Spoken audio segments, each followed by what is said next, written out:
Hello everyone. So I have this quick setup because I wanted this introduction to be relatively quick. So I have this control module with a remote for it. So if I turn it on and if I turn it off, it still does the same thing, just, but yeah. Anyway, so what I want to do, I want this relay to be gone and put in this one. Now, as you can see, big size comparison. So let me bring this relay closer. As you can see, this relay is the size of the entire board. Now, the reason I want to do this is to use this for my lights. If you remember, a couple months ago I made a video about my front two 300 watt lights, and they don't work right now because the controller that I used to power them blew up. Specifically, the relay of it, both of the relays of them blew up. So I could also use one of these like automotive relays for whatever it's for, but so I might as well just do it once well, and then I already have the wires for it too. So everything is there. I literally just need to rewire this and we'll be good. So yeah, this was just the demonstration, and oh, fair enough. Here on the left, we have the underside view of the wireless relay board. I'll be explaining how I'm connecting everything to make it a lot simpler to understand. The left board has 5 pins, as you can see circled. Now we have the same board rotated counterclockwise and labeled 1, 2, 3, 4, and 5. These pins directly represent the board. The diagram on the bottom shows the inner workings of the small relay, and on screen is a similar diagram. Now to connect it to the relay, like in the middle, and for that I will need a diagram. I have drawn a simpler diagram to show where all of the wires need to go in relation to the old layout.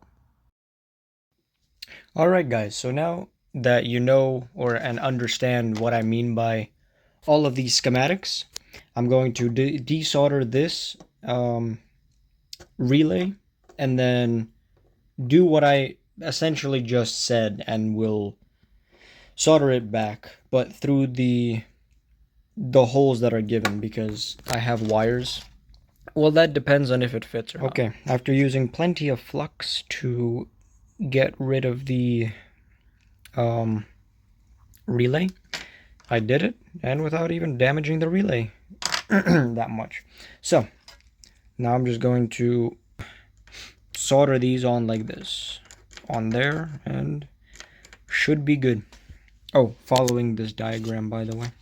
So where this was, these two, well, I already explained it. Where these two are, that's 85 and 86, which is correspondent to the relay, which is correspondent to the wires, which is yellow and white. Super simple. Just follow. It's just connect the dots. See, 1, 2, 3, 4, 5.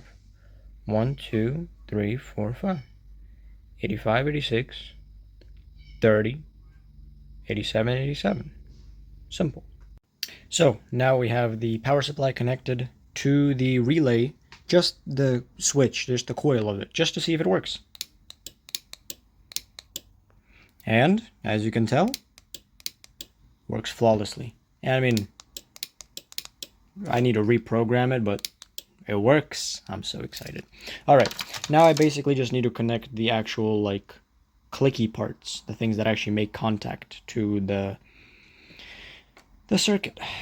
Alright guys, so as you can see, I've connected this 25 watt light here to this new controller relay module, and I did solder these kind of incorrectly. They are backwards, so the normally open is where the normally closed is, and where the normally closed is where the normally open is on the PCB, but that's fine because I just have to remember it is the opposite way, so that's okay. Now the way I've connected this is the negative goes to the ground, to this relay module, so it's going to be just universal and standard ground, and the positive I've connected to the positive of the relay, so everything is connected in terms of the positive, so it's switching the positive side, not the negative. That's like the main power circuitry. is if it's switching the positive, that means it's going to rely mainly on the relay side. If it's switching from the negative, it's going to rely mainly on the cables that are holding or handling the negative current. So let me wire this up, let me close this up, and I'll get back to you. Okay guys, so I've connected the negative, I've connected the positive to the output terminal of the relay, and I've connected the overall positive from the jump box. So it is now connected, and all I have to do is click the switch. I mean, the thing about the switch is that it doesn't do on and off, it's just on, and then this was off. So it's on and on. It's not on and off, it's literally on and on. Because it's not a latching relay, which I'll explain in a later video, but it just means that it's not like stationary in terms of when I switch it, it doesn't stay in the on position or the off position. It just switches and then it turns off when there's no power going through. That's what the controller does. The controller has no limit per se. It's about 2 amps, but that's the maximum that it takes to switch this relay. The reason I did this modification is because the old relay was handling maximum of 10-15 amps.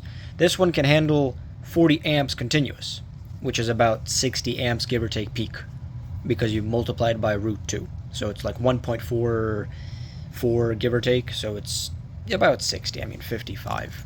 So this is great because that's about 400 watts of power, which is about what my lights are. And that's what I need to handle. So one of these relay modules can now do that.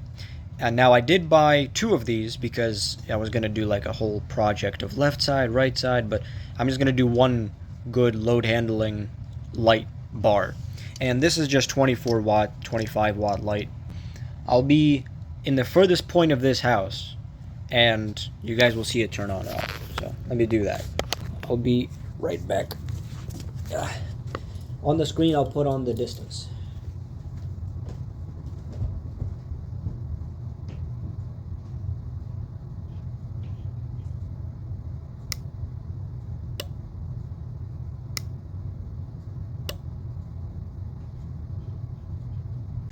I think this will be fine for lights. All I need to do is just basic, forward light, and that's it. So yeah, next video will be me installing it. Alright guys, have a good day, night, morning, afternoon. Peace.